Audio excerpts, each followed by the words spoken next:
The New Orleans Saints have continued to build and build and build when it comes to their wide receiver room, but undrafted free agent Shaq Davis should not be forgotten. We got all that and a little bit of lagniappe for you on today's episode of Locked On Saints. You are Locked On Saints, your daily New Orleans Saints podcast, part of the Locked On Podcast Network, your team every day.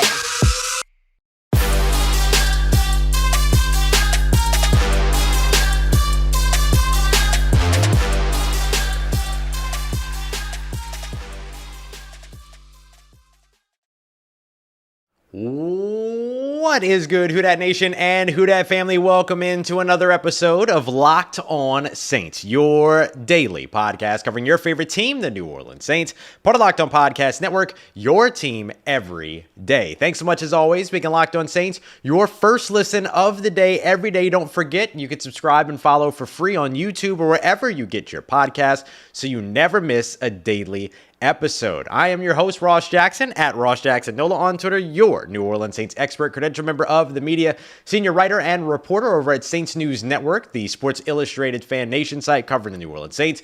You'd also find me every Tuesday on the Locked On NFL podcast and here with you every single Monday through Friday on Locked On Saints. And on today's episode of Locked On Saints, the Saints have filled out their 90-man roster for now. I can tell you why it's not going to stay that way and what positions they'll continue to address. We're also going to take a look at who the primary slot receiver is for the New Orleans Saints and why it might not matter when you get down to the brass tacks of it all. But first, I want to start off with an undrafted free agent for the New Orleans Saints, wide receiver Shaq Davis from South Carolina State University, who is the absolute epitome of promise, which is exactly what you're looking for when it comes to these undrafted free agents. Appreciate everybody being out here for another live evening episode of Locked On Saints, whether you're catching it live or you're catching it later. Thank you as always for being here with us.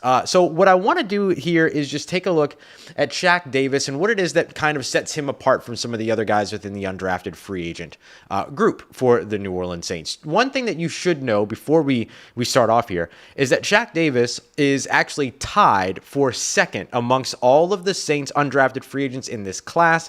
And then that player that he's tied with is Vanderbilt linebacker Anthony Orji. And those two are tied for the second largest guarantees amongst the undrafted free agent contracts. If you remember, and if you're an everydayer and you've been here for a little bit, a couple of weeks ago, or maybe just about a week, no, it was right before the draft. It was a week right before the draft. We were looking at what rookie contracts actually look like. What is a rookie scale minimum deal? How much of that money will they potentially actually see? What happens if they end up on the practice squad? How much do they make in a year? We were kind of looking through all those things. And one of the things that I mentioned during that time was don't worry about what the contract numbers are when it comes to the undrafted free agent deals. Worry about the guaranteed contract numbers above all else. At the very top of the list is another HBCU product, Mark Evans, who comes from the University of Arkansas Pine Bluff, same alma mater, same college as Teron Armstead years ago. But the guys that are second on the list are Anthony Orji as well as Shaq Davis. And the guarantees that you get when you're an undrafted free agent, they don't guarantee you a roster spot. They don't guarantee you anything outside of an opportunity and the amount of money that you were guaranteed. And for some, that can be life-changing money to make that much, whatever that guarantee is, that much over the course of that year, over the course of that time. And so it's nothing to shake a stick at, but when you see guys get these hefty guarantees as UDFAs, it goes to show you how much either A, interest they had elsewhere and what the Saints needed to do in order to be able to get that player to come here to New Orleans instead of go somewhere else. And B, it also shows you a little bit of what it is that the organization believes about the player. We can believe what they're telling us when there's sort of a larger guaranteed amount of that money in their UDFA rookie deal. So when we look at what it is that sets Shaq Davis apart aside from the money that he's making or that he's been guaranteed, a big part of it comes down to his size. If you look at his school website over at South Carolina State University, they have him listed at 6'5", 180 pounds. But at the combine, pro days, things like that, according to his RAS score, he actually comes in a little bit shorter, but quite a bit larger in terms of size. And I think that that's good news for a guy like Shaq Davis. Now, he's not much shorter. 6'4" is where he came in. So 6'5", 6'4", we're nitpicking here. So not a big deal. But he came in at 216 pounds, well above the 180 that he was listed at on the school website. That's huge for a guy that also jumps 34 inches, that had a 10-foot, 10-inch broad jump, that runs a 4.5. All of these things are positive when it comes to Shaq Davis. And his production is up there as well. He had a fantastic season last year, 45 catches, 934 yards for a total of 11 touchdowns, according to ESPN. I know he had a very strong wrap up to his season at the Celebration Bowl, won an MVP, got 3 touchdowns in that game against Jackson State. So this is a guy that played against a certain level of competition that I think a lot of people would look at as lesser level of competition than FBS, Power 5, SEC, all of that, of course, but dominated in those ranks, which is exactly what you want to see. If you're playing at a, quote, lower level, FCS, HBCUs, Division I, Division II, whatever it might be, if you're playing, AAC, if you're in the, Liberty, whatever that one is, or the Patriot League or whatever, if you're playing at those levels, then you need to dominate while you're playing at those levels. And a guy like Shaq Davis has done that. And he's done that not just in 2022, but he's done it throughout his 4 seasons over at South Carolina State University, averaging over 20 yards per catch in 3 of those 4 seasons. He averaged 20.4 back in 2019, 21 per catch in 2020, and last year 20.8. The only time that he didn't average 20 yards per carry was back in 2021, where he averaged 19.7 and also had 8 more touchdowns with 747 receiving yards. So you can see that the production is there. You can see that the belief from the organization is there with the guaranteed money. And of course, you can also see that the measurements, the athletic testing, all of that is there. I know 4.51's not blazing fast, but I don't necessarily need you to be blazing fast when you're also 6'4" and you jump an additional 34 inches in the air and you got 35-inch arms. I mean, you're reaching up to, you got to subtract a little bit, right? Reaching straight up, you still got some head space there, but you're almost 12 foot in the air by that point. I mean, goodness, I don't need you to be a 4'3" guy. I just need you to be bigger than the guy that's in front of you. And Shaq Davis was consistently bigger than anyone that they put in front of him at his level of college football. Now, can he take that and translate that to the NFL? That's going to be the question. What happens when he goes up against NFL size, NFL strength, NFL speed? We'll get our first bit of a look at that at OTAs. We got a little bit of a glimpse at him in minicamp, rookie minicamp. But remember, they weren't going up against one another. We watched individual drills. We saw some routes on air, and we saw stretch. We didn't see them go up against anybody. So when we start seeing him going up against other DBs and 1-on-1s and on 7-on-7s and in 11-on-11s and all that, then all of a sudden we'll start to be able to shape a real opinion around who Shaq Davis is. But if he brings in 80% of what he did at the college level, this is a guy that should be an absolute shoo-in for at least the practice squad. Now, remember, I got super excited about Dejon Dixon coming out of Nichols last year, and he, didn't land on the team, wasn't able to hang around, all of that, didn't land anywhere. And so something like that could potentially happen here with Shaq Davis as well, but obviously we hope that won't be the case with him. And again, just the sheer size, sheer speed, sheer, strength that he has, all of those things will absolutely have a big, big, big impact on his trajectory in translating to being a reserve guy for the New Orleans Saints or whatever he ends up being. So I like a lot about what Shaq Davis brings to the New Orleans Saints because he could be one of those contested catch guys, one of those go up and get it guys, see ball, get ball types, the 50-50 ball winner, like all of those things. We'll see if he could translate that into the NFL. Now, if he makes the roster, he would have to sort of figure out where he is. You imagine that he's a backup probably to the X receiver spot behind a guy like Michael Thomas, as well as behind Brian Robinson. Oh my goodness. Brian Edwards. He'd probably still be behind A.T. Perry as well. But where the Saints need to figure out where they're going to get their contributions is going to be in the slot. And maybe that's where a guy like A.T. Perry does come in, because who is the Saints' top primary slot receiver option? And do they really even need to have that answer before the season begins? Let's get to that as we continue on our conversation around wide receivers here on today's episode of Locked On Saints, part of Locked On Podcast Network, your team every day. And today's episode of Locked On Saints brought to you by our friends over at Built Bar. It's built.com. I'm going to show you myself how quick and easy this is. I just went to built.com and I can already see these incredible things. Look, they have limited offers already. They've got birthday cake puffs, peanut butter bar puffs. They got cookie dough chunk puffs.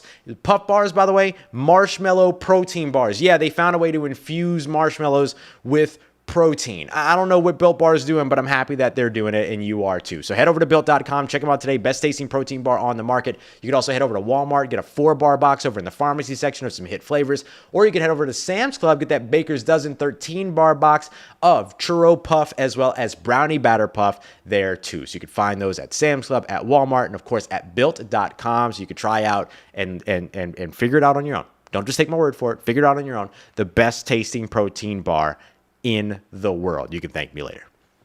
All right, family, continuing on with today's episode of Locked On Saints, live here on the Locked On Saints YouTube page, whether you're catching it live or you're catching it later.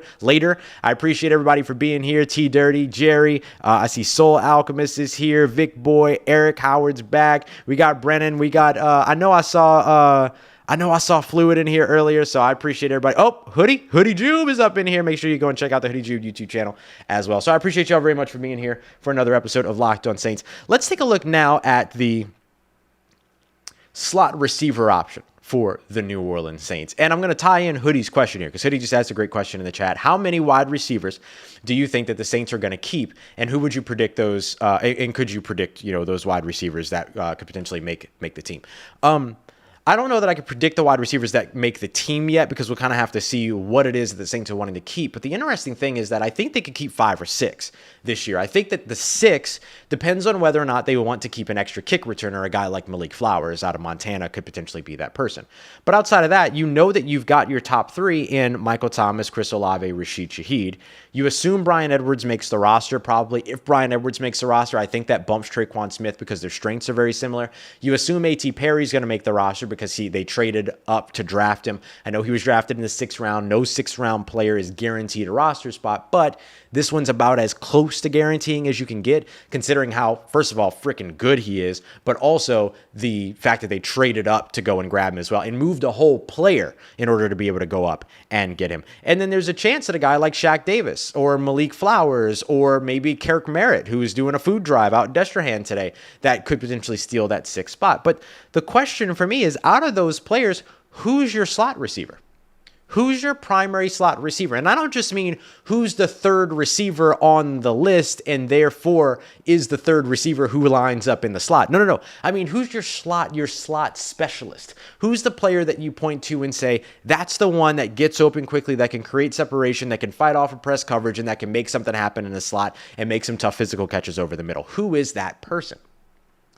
And usually when I present a question like that on this show, I present the question and then I proceed to give you what I think my answer is. That's not the case here.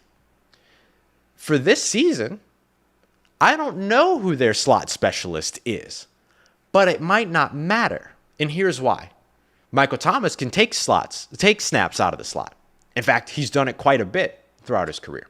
Chris Olave can play inside and out. Bryan Edwards can play inside and out. A.T. Perry has played over 97% of his snaps on the line of scrimmage, over 92% of his snaps, at least those that were sampled by reception perception, on the outside as an ex-receiver. Didn't get a lot of opportunity in the slot. However, one of the things that he told us in his post-draft press conference that he did with us at the Saints facility via Zoom is that he wants to be able to contribute in the slot. He wants to do more of that. So does that open up an opportunity for another big slot weapon for the New Orleans Saints? And when I say big slot weapon, I don't mean big weapon in the slot. I mean big, tall, big slot weapon. That's what I mean. And so you look at a guy like Michael Thomas, who's 6'3", plays majority the weak side receiver all by his lonesome over on the weak side, and is the receiver that can run the slants, that can run the hitches, that can run the comebacks, the over routes, things like that. All the things that you would usually expect to see in the slot on the outside, but he can run all that from the slot as well. And part of what made him special, and a part of the reason why a lot of people nationally poo-pooed the signing of Jarvis Landry, if you remember right, when the Saints signed Jarvis Landry, the naysayers were out there saying, well, that's going to take away from Michael Thomas's ability to be able to produce in the slot, so why would they go and get a slot guy? These were the same naysayers, by the way, who were saying, well, don't draft an outside receiver because Michael Thomas takes all his snaps from the outside, so you should really focus on drafting a slot receiver.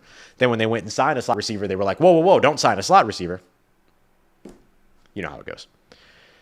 So when I look at where the Saints could potentially get some production in the slot, I like A.T. Perry there. But the fact of the matter is that the Saints are going to do this based on matchup. Rashid Shaheed coming from the slot, being a speedy guy when you're going up against maybe a clunkier defense that doesn't have the type of corner in the slot that can match up with a speed receiver. Like, imagine this. We know that C.J. Gardner-Johnson was a nice player for the New Orleans Saints, and he was a very good slot defender, but what did he struggle against? He struggled against speed and quickness in the slot. Guys like Chris Godwin ate him up all day.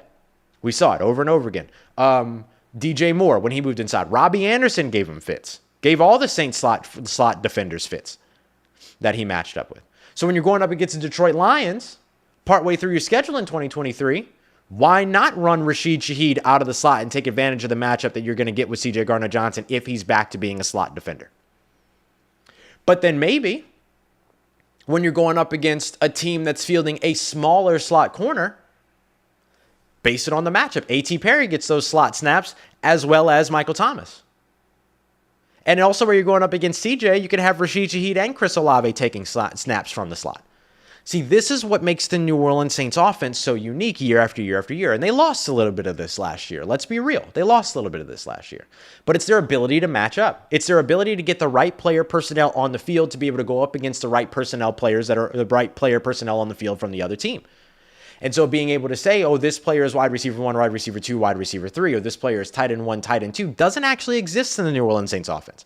There's X receivers, Z receivers, there's weak side guys, there's flanker guys, there's slot guys, there's tight ends, there's inline, there's F move. There's all these classifications of pass catcher within the Saints offense. But who's the number one target changes from week to week based on the matchup that they're going to be getting with the opposing defense.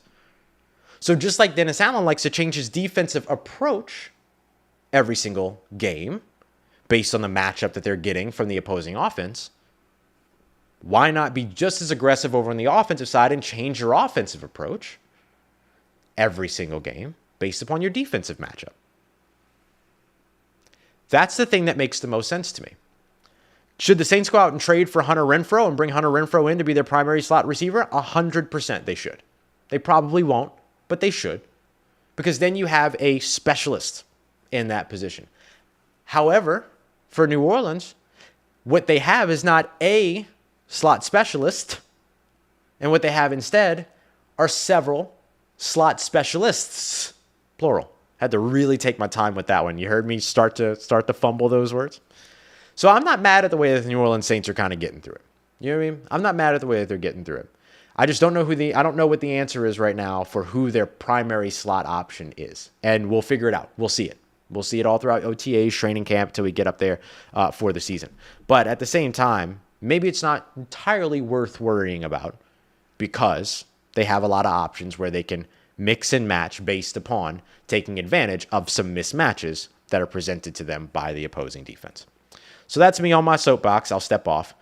Up next, along with the UDFAs like Shaq Davis, the Saints have also gone out and signed some additional free agents. James Washington, they added another offensive tackle today, Scott Lashley, who's played left tackle and right tackle throughout his time at both Alabama and Mississippi State.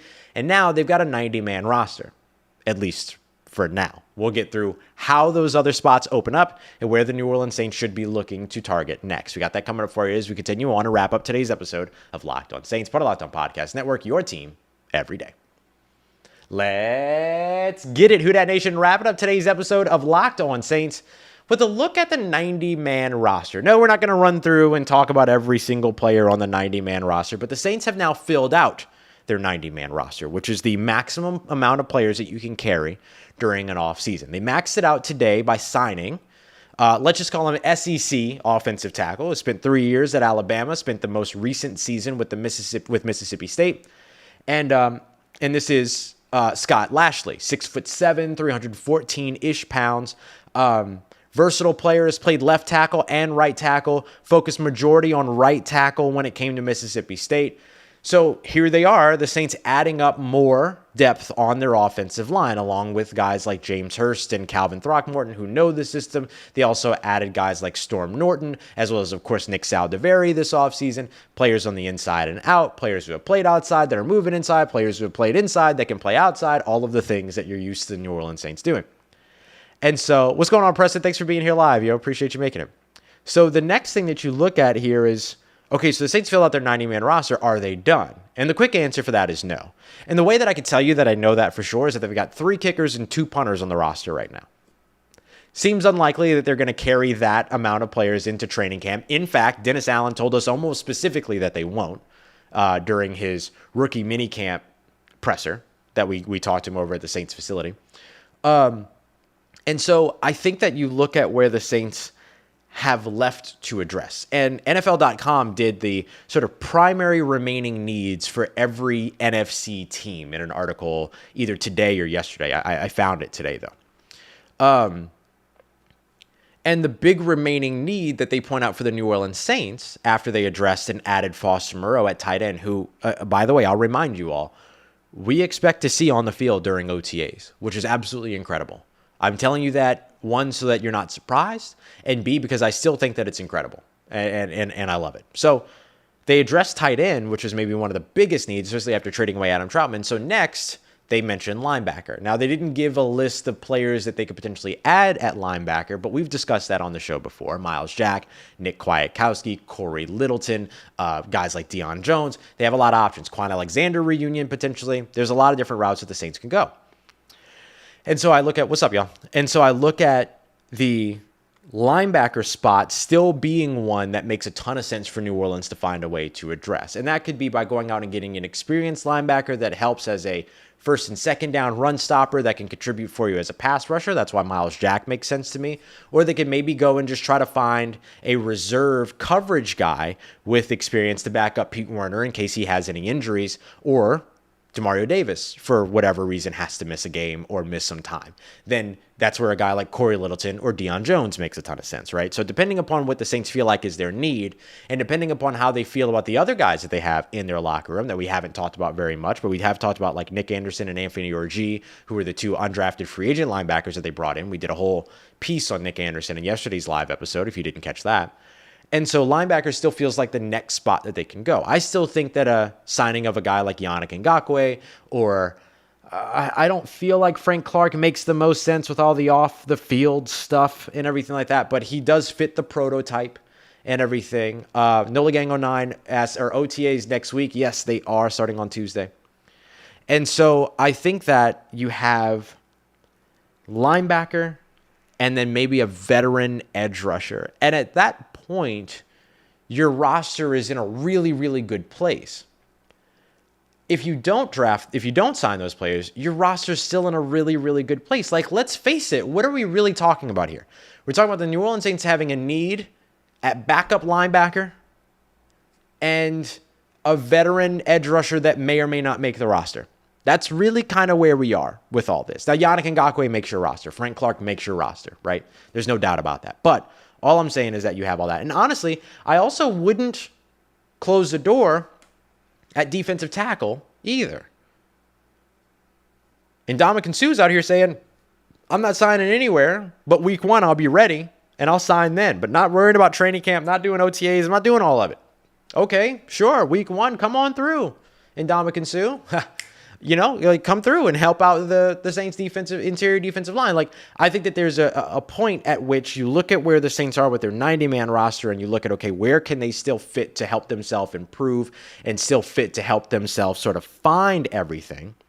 And then the other piece that you look at is when you build the 53-man roster, what luxuries can you add to your offense or to your defense?